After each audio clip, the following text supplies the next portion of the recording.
Hello everyone, how are you? I hope you all are fine. आज हम लोग national institute of open schooling का secondary course psychology का module 3 human development lesson 12 adulthood and ageing पढ़ने जा रहे हैं। तो चलिए शुरू करते हैं। Hello dear learner of NIUS. Today we are going to study lesson 12 adulthood and aging. So at first let's start with introduction of this lesson. What is it like to grow old? What changes occur as people grow older? What does it mean to say that someone is old?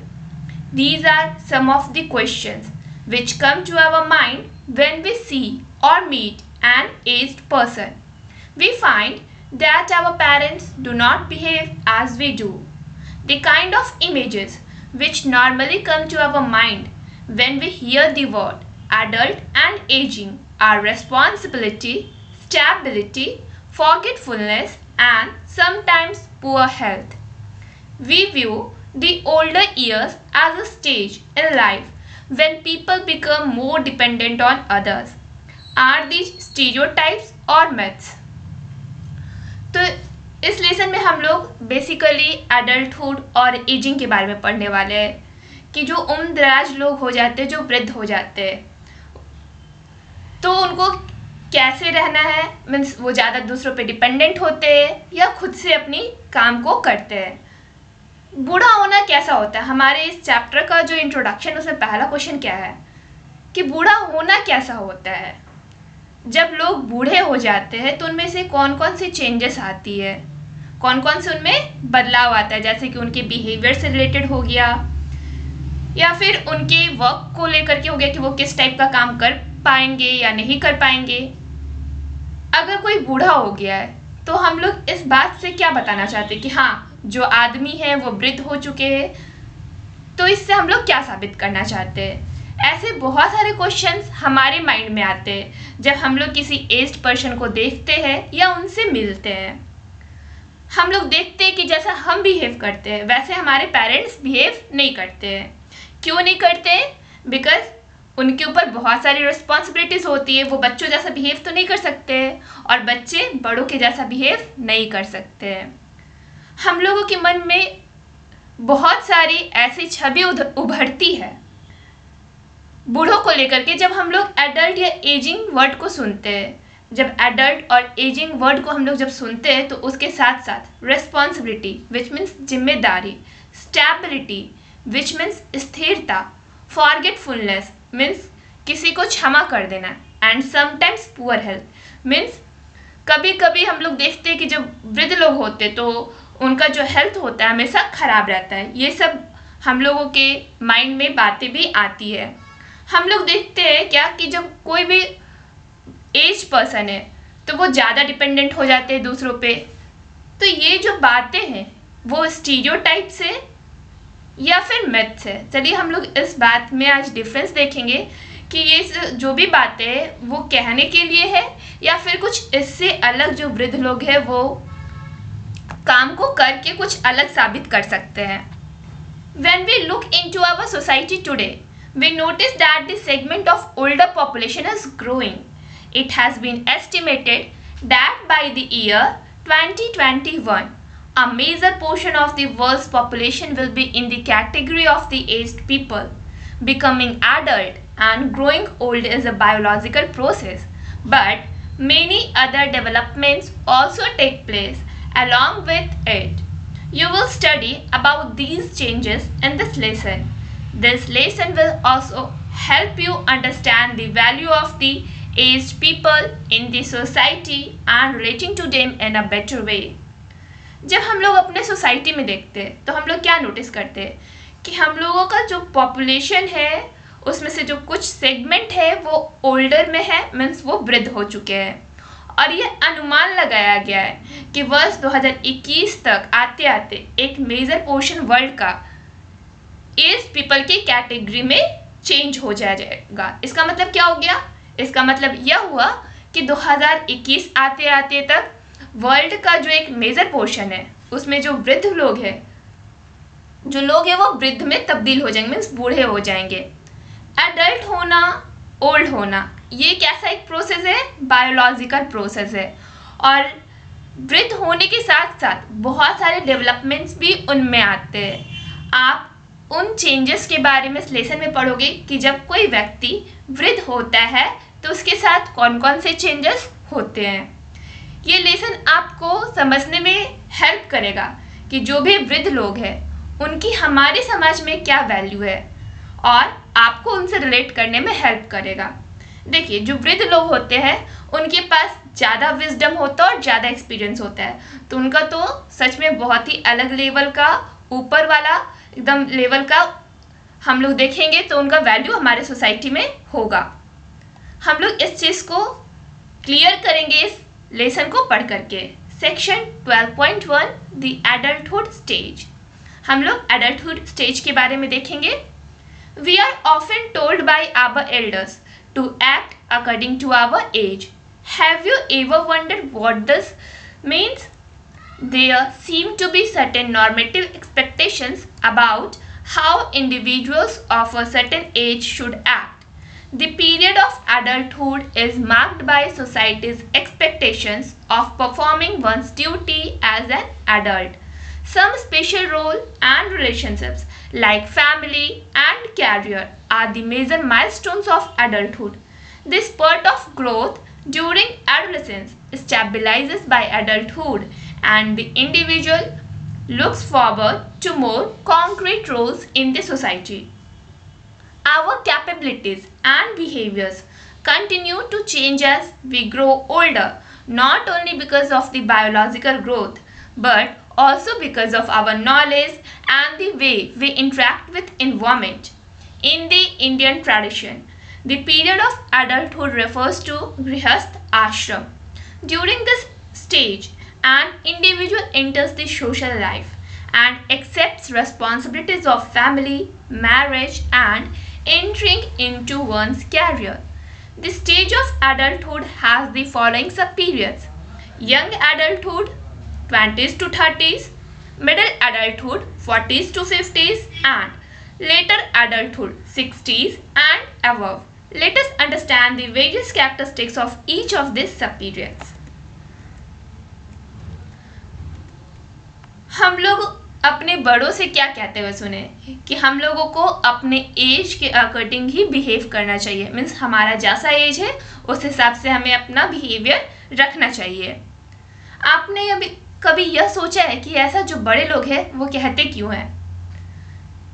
तो इसलिए कहते हैं क्योंकि हमारे से उन लोगों को कुछ नॉर्मेटिव एक्सपेक्टेशंस होता है कि हम लोगों को अपने एज के अनुसार ही एक्ट करना चाहिए।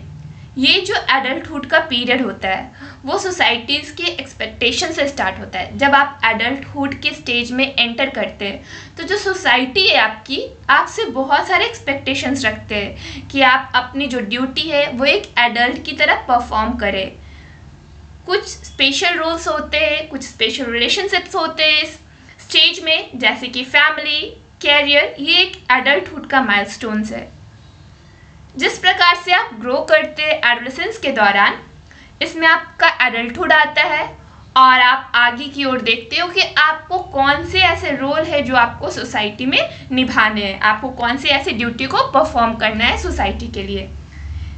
हमारी जो क्षमता होती है और हमारी जो बिहेवियर होती है, इससे ही हम लोग धीरे धीरे एडोलेसेंस के स्टेज पे इंटर करते हैं। ओल्ड होना सिर्फ बायोलॉजिकल ग्रोथ नहीं है, बल्कि इसके साथ साथ नॉलेज भी हम लोगों के पास ज़्यादा आ चुका होता है, एक्सपीरियंस भी हो जाता है हम लोगों को किसी भी चीज़ को लेकर के, और साथ में हम लोग जिस प्रकार से इन्वायरमेंट के साथ इंटरेक्ट करते हैं, ये सब चीज़ों को मिलाकर एक व्यक्ति को ओल्ड बनाता है।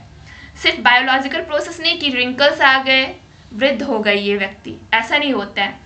उनके साथ साथ उनके पास नॉलेज होता है ज़्यादा, उनके पास एक्सपीरियंस होता है, उनके पास विजडम होता है, और वो एक अच्छे वे में इन्वायरमेंट के साथ इंटरेक्ट करते हैं, इसलिए वो ओल्ड होते हैं। इंडियन ट्रेडिशन में एडल्टहुड की जो पीरियड है उसको हम लोग गृहस्थ आश्रम के नाम से भी जानते हैं। इस स्टेज के दौरान एक जो इंडिविजुअल है वो अपने सामाजिक जीवन में एंटर करता है और अपनी फैमिली की जिम्मेदारियों को एक्सेप्ट करता है, शादी विवाह करता है और साथ में अपने कैरियर को भी बनाता है। एडल्टहुड स्टेज के कुछ सब पीरियड्स है। पहला जो है वो है यंग एडल्टहुड जो कि 20 से 30 वर्ष के बीच में आता है। दूसरा है मिडिल एडल्टहुड जो कि 40 से 50 वर्ष की उम्र में आता है। और तीसरा है लेटर एडल्टहुड जो कि 60 और उससे ज़्यादा की उम्र तक में आता है। चलिए अब हम लोग इन सब पीरियड्स के जो भी अलग अलग कैरेक्टरिस्टिक्स है उसको समझेंगे। Young adulthood, during this period one sees himself or herself as an autonomous and independent adult. The individual becomes financially less dependent on the parental family. A major developmental task during this period is the choice of a career.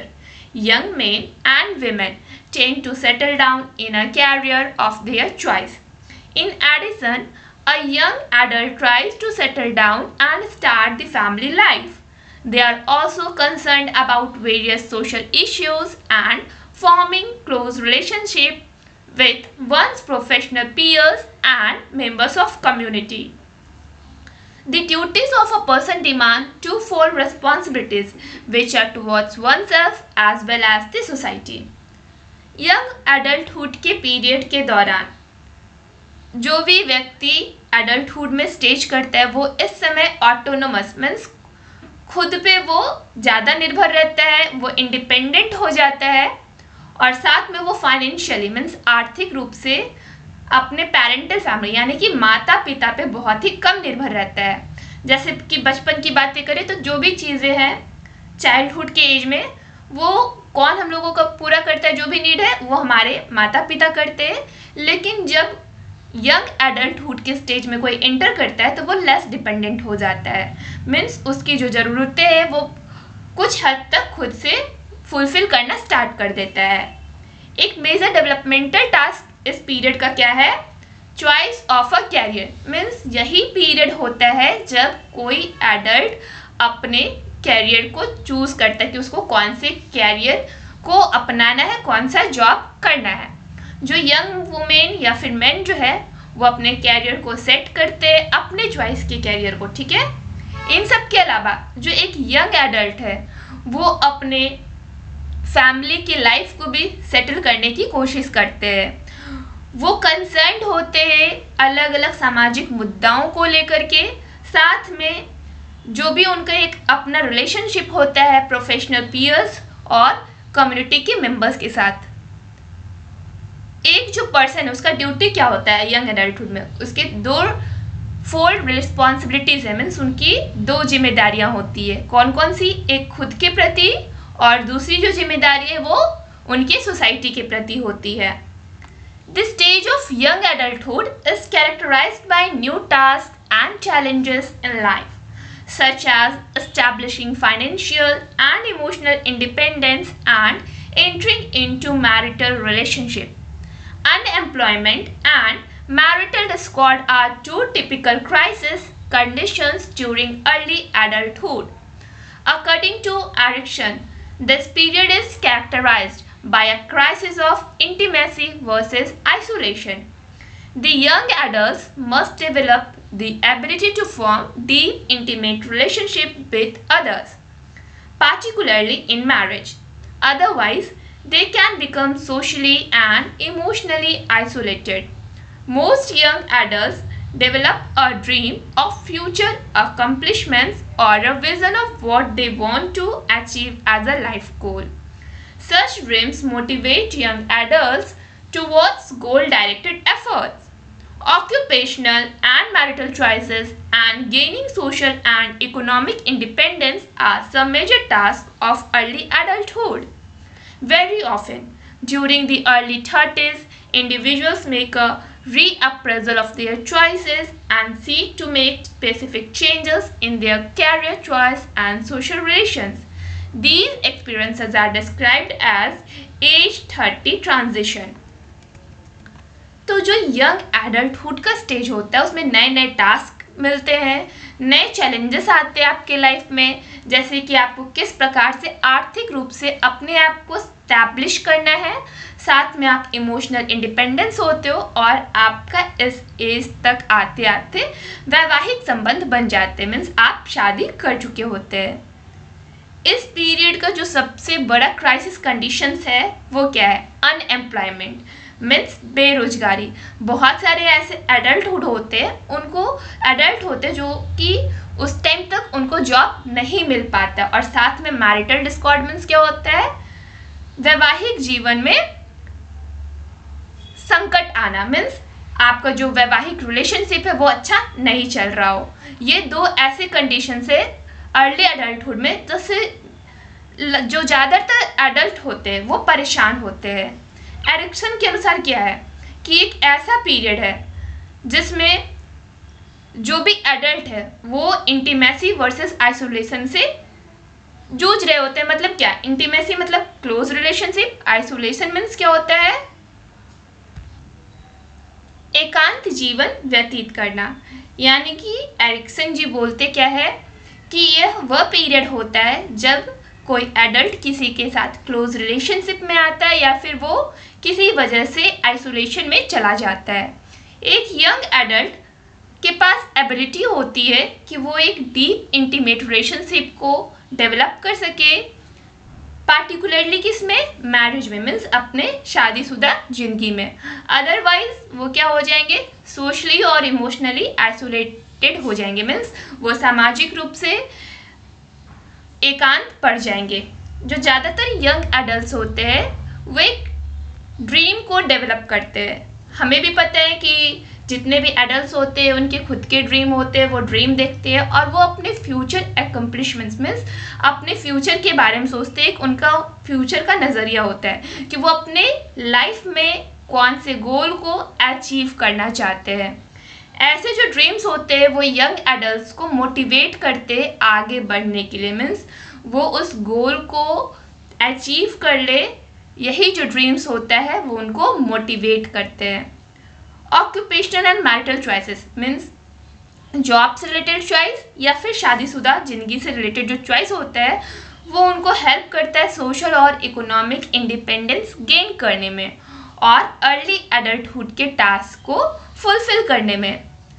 Early 30s के दौरान जो भी individuals होते हैं वो अपने choice को देखते हैं कि उनको किस प्रकार से अपने रिलेशंस बनाना है, सोशल रिलेशंस, और किस प्रकार से उनको अपने कैरियर को चॉइस करना है, मीन्स अपने कैरियर को बनाना है।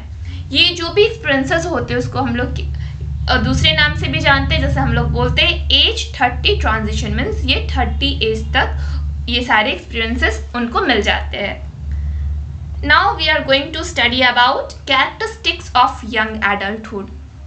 Choice of a career. इस टाइम जो यंग एडल्टहुड होते हैं वो अपने कैरियर का चॉइस करते हैं। स्टार्टिंग अ फैमिली लाइफ, वो अपने फैमिली लाइफ को स्टार्ट करते हैं।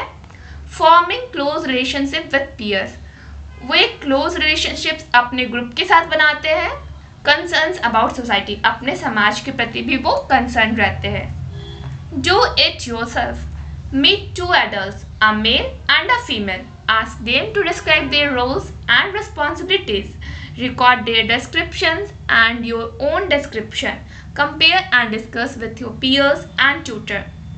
आपको क्या करना है? 2 adults से मीट करना है, 1 male and the second one is female. उसके बाद उनसे क्या पूछना है? उनके रोल्स को पूछना है कि आपके ऊपर कौन कौन सी रिस्पॉन्सिबिलिटीज़ है, कौन कौन से रोल्स आपको करने हैं। उन्होंने जो भी चीज़ें बताई आप उसको लिखिए, रिकॉर्ड कीजिए और आप अपना भी डिस्क्रिप्शन दीजिए। उसके बाद जो भी आपके पीयर्स है, ट्यूटर्स है, उनके साथ डिस्कस कीजिए, कंपेयर कीजिए। Now here is your in text questions 12.1. Try to solve this question. Well, chapter अभी कंप्लीट नहीं हुआ है। नेक्स्ट वीडियो में नेक्स्ट टॉपिक कवर अप होगा। तब तक के लिए इस चैप्टर का इंटेक्स्ट क्वेश्चन बनाने का प्रयास करें और साथ ही साथ इस चैप्टर को पढ़ने और समझने का प्रयास करें। That's all for today. Thank you everyone.